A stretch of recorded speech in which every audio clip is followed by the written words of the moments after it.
AITA for disowning my wife's daughter after she chose her mom's affair partner over me. I 35M met my now soon-to-be ex-wife 33F during uni 12 years ago. She already had kid when she was 19 but the dad left as soon as she started uni. We were dating for 3 months before I met her daughter Lisa. I remember seeing her family for the first time. I was nervous meeting her parents but when I saw a little girl beside her mom I was confused. I asked her if that was her little sister or cousin of hers and her answer shocked me. When she told me that that's her daughter I thought I misheard her or something. At first I wanted to dump her for hiding something so crucial from me but she kept on begging for me to stay and eventually I relented and soon enough I started to fall in love with her daughter and wanted to be her father figure. Our bond grew stronger over the years and in early 2019 before the pandemic hit we got married. In the late 2021 I adopted Lisa and in early 2022 my wife gave birth to our son Mark. After my son was born my wife made the choice to stay at home for the time being and I was completely fine with that. Everything was going perfectly until a few months ago. I started noticing my wife increasingly spending time with her friends. At the time,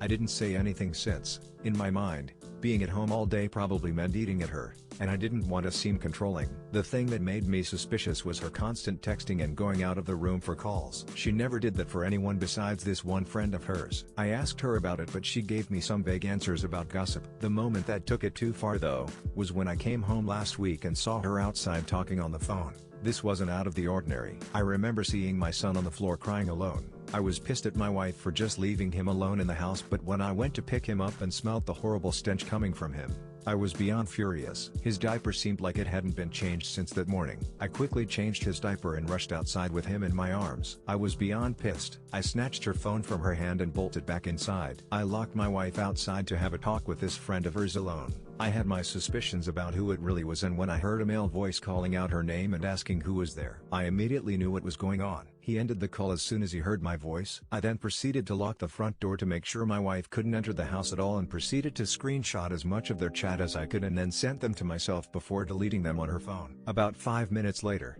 she was still banging on the glass door leading to the backyard. I reluctantly opened it and was met with a smack in the face. Remember, all of this is happening while I'm holding my toddler in my arms. As soon as she realized what she just did she apologized profusely, started crying and tried to hug me. I pushed her away and told her to meet me at the dining table. I told my daughter to quickly take care of the baby so me and her mom could have a quick chat. I just kept it simple. I told her this was her only chance to even have a sliver of chance of getting me back. If she fucked up this talk it was over on the spot. No lies, nothing. She kept on trying to apologize and to say it wasn't that serious. I reminded her that she not only fucked me over, she could also have easily done serious harm to our son by leaving him alone in the house like that. I then simply asked who?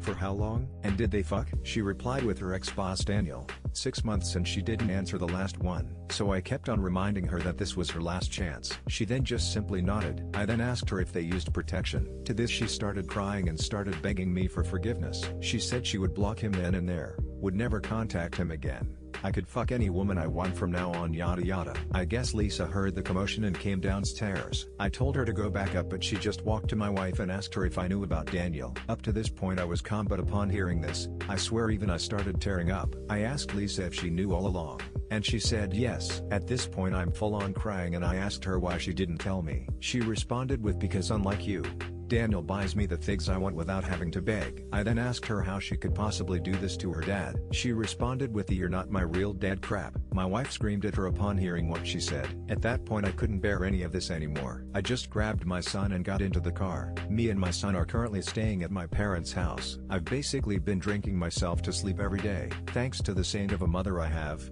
my son is being taken care of right now. I'm beyond hurt. I've cancelled my ex-daughter's private school tuitions, all her extracurricular activities, and I've contacted a divorce lawyer. He's going to serve my wife this Friday. My wife and Lisa have been blowing up my phone non-stop with apologies. I simply responded with, get a lawyer and tell that ungrateful thing of yours to start calling Daniel her dad. I'm disowning her, and then I blocked my wife. I didn't respond to Lisa, I just simply blocked her. I guess my wifey told our friends what her and Lisa did, and now they have been texting me non-stop. They understand how I'm feel but believe I'm going too far by divorcing my wife without hearing her out. They also also keep telling me that disowning Lisa is definitely going too far and she's only a kid and didn't understand what she was doing. I just can't get over the things she told me. I've worked my ass off to give my wife and daughter luxuries I could have only dreamed of as a kid, and this is how I get paid back? Lisa, 13 years old, is old enough to understand that hiding her mom's affair is bad and definitely purposely used those words to hurt me. But a part of me believes that there is still hope. A few family counseling sessions later and we can go back to living the life I once considered a fairy tale. I'm beyond destroyed by this whole situation.